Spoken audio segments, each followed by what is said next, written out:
welcome back to another vlog. I'm drinking a Topo Chico because it was in the fridge and it sounded really good at the moment. My room is still a complete disaster. I don't even know if you can see. I just have piles of stuff here. My desk is just atrocious at the minute. I need to clean my room today. That's one of the things I need to get done. But yesterday was the craft fair, which I have been prepping for the past few weeks. It was outside in the San Francisco Ferry Building. If you're familiar with San Francisco, that's like near the water, which tends to be windy. And you have like an overview of the Bay Bridge.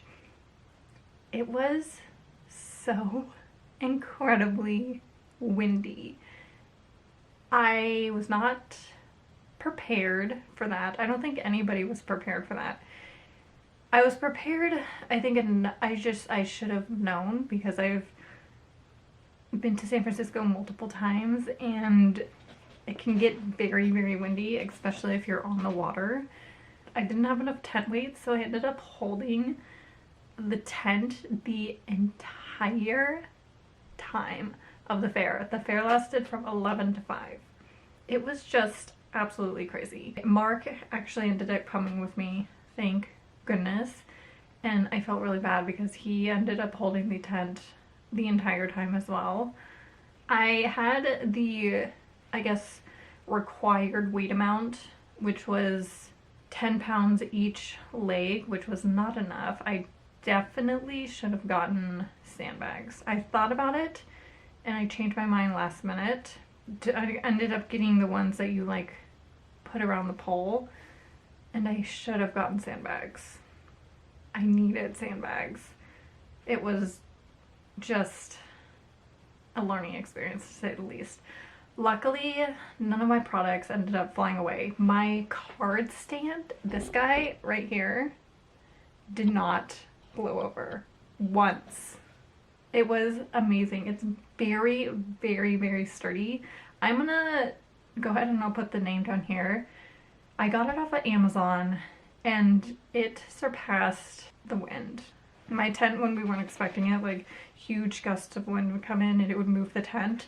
This thing did not move. It didn't budge. It was crazy.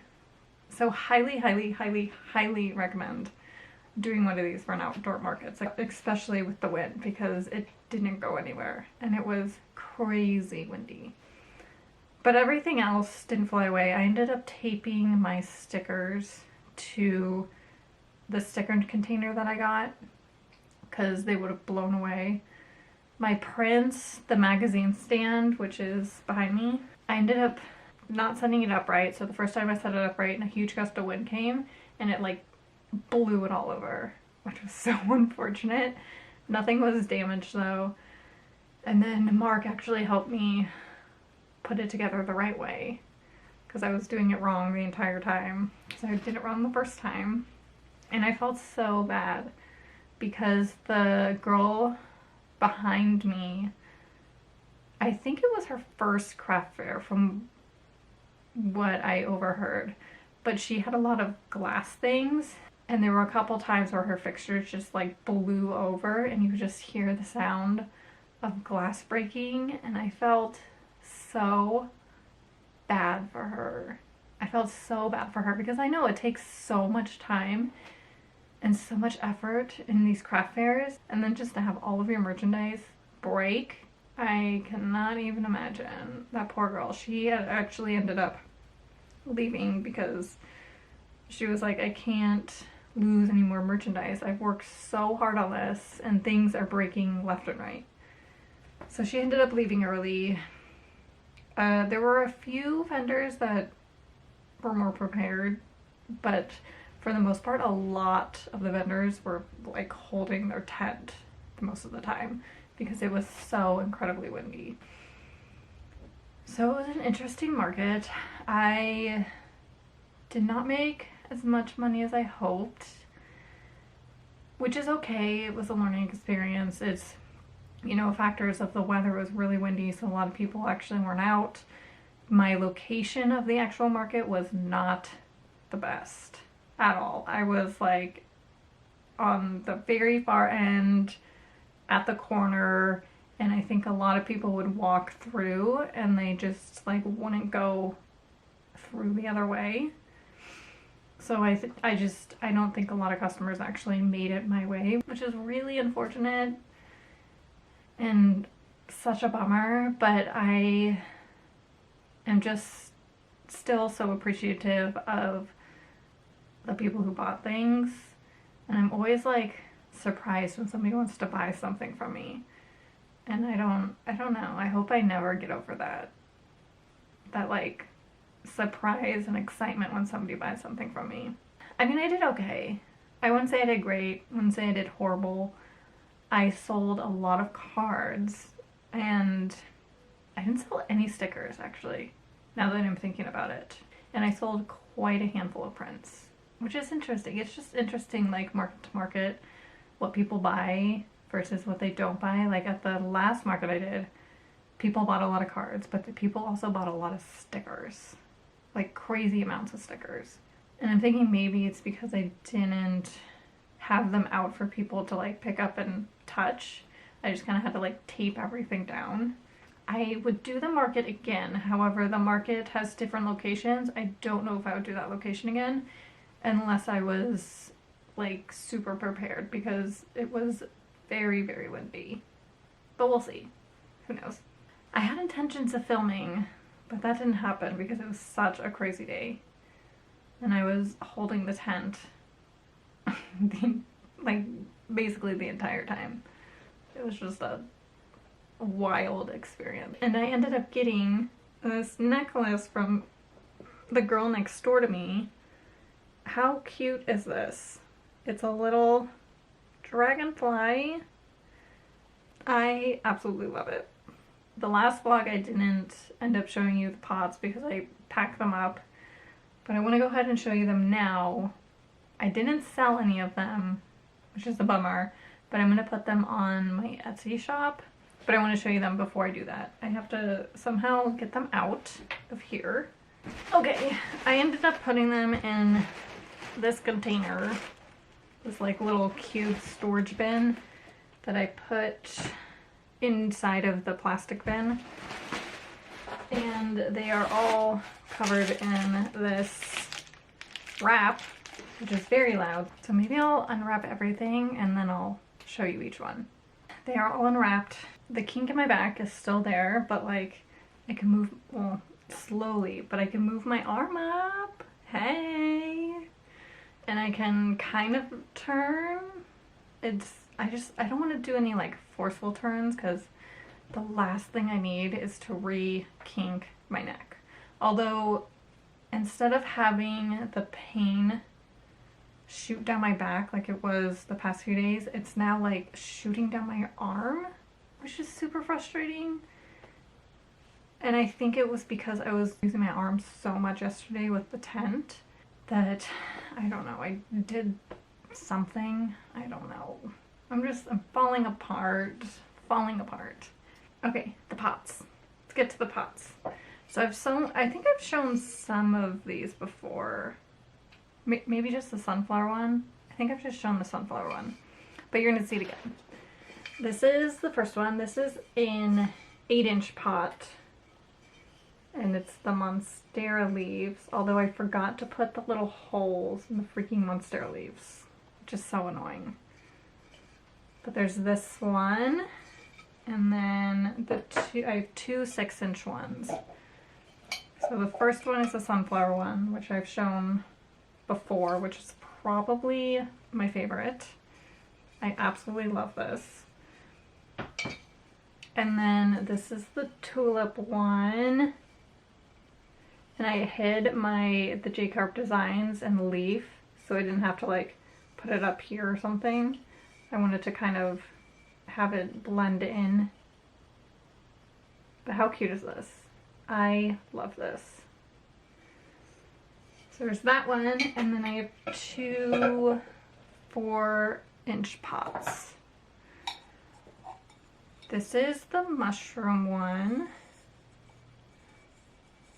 which is super cute. I wish I would have painted the room red, but I didn't. And then the J-Carp designs I hid, or I didn't hide, I just kind of like blended it in so it's not so much in your face, but it still has my name on it.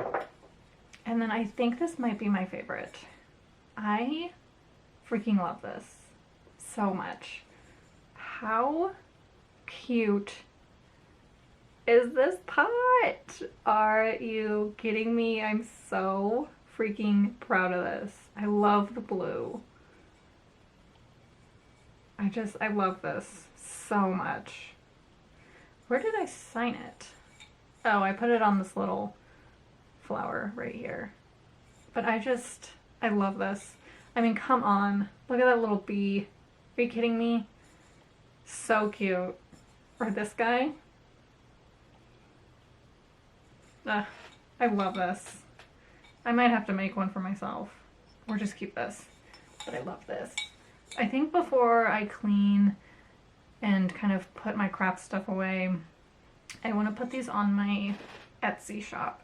I don't know how much I'm going to do them for. Pricing is like such a weird thing, and I feel like sometimes I'm just like pricing things too high, and then when somebody doesn't buy something, I am like, oh, I need to lower the price because maybe people will buy it. So it's always a dilemma. But I think I'm gonna go with my gut. I'm probably gonna lower it by $10. Keep it at that. Because I don't want to go too low because I would like to make a profit off of them. And they take me actually a long time to do. They take me at least 2 days from start to finish. And I just have to remind myself that the pots will find their people eventually. If somebody doesn't buy it, doesn't mean you need to lower the price. I feel like I need to remind myself that all the time. I'm gonna go ahead and do that and then kind of organize the boxes that I have, put my card stand away, clean up a bit because this place is a disaster.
A few days later, I just got off work and I was editing the video and I realized that I never ended it. And I did not film anything past me cleaning, which I did finish cleaning. This space is now empty. You can see my rug. The only thing that I really didn't get to was my desk. Still kind of a hot mess, but everything else is clean. Everything else is dusted, free of cat hair at the moment. But I wanted to go ahead and film something. You guys are on my phone because my battery is currently charging, just so it wouldn't end abruptly. Oh, I have an update on my kink. I would say it's like 70% gone. I still have, sometimes if I'm using my arm too much, I'll have a pain that kind of shoots down my arm. But for the most part, like, I can bend. It still kind of hurts to lift my arm and like put my hair up, which I still struggle with. I finally washed my hair and that was an experience. I'm a side sleeper and I still can't sleep on this side because it hurts, but I can sleep on this side and lay down without having pain. So we're good. It's getting better. It's just so annoying. I'm so over it. And then yesterday, the day before yesterday, I ended up getting a flat tire. I was late to work and it's just the last thing that you need when you're trying to leave for work and you see your tire is flat. I was like, no, because I just bought those tires. Like, I think they're maybe 6 months old. So luckily it was just a staple. I got it patched. Thank goodness I didn't have to buy a $200 tire. Okay, I'm gonna stop talking so I can finish editing the rest of this vlog and get it up. I hope you guys have a wonderful Easter if you celebrate it, and I'll see you guys next time. Bye!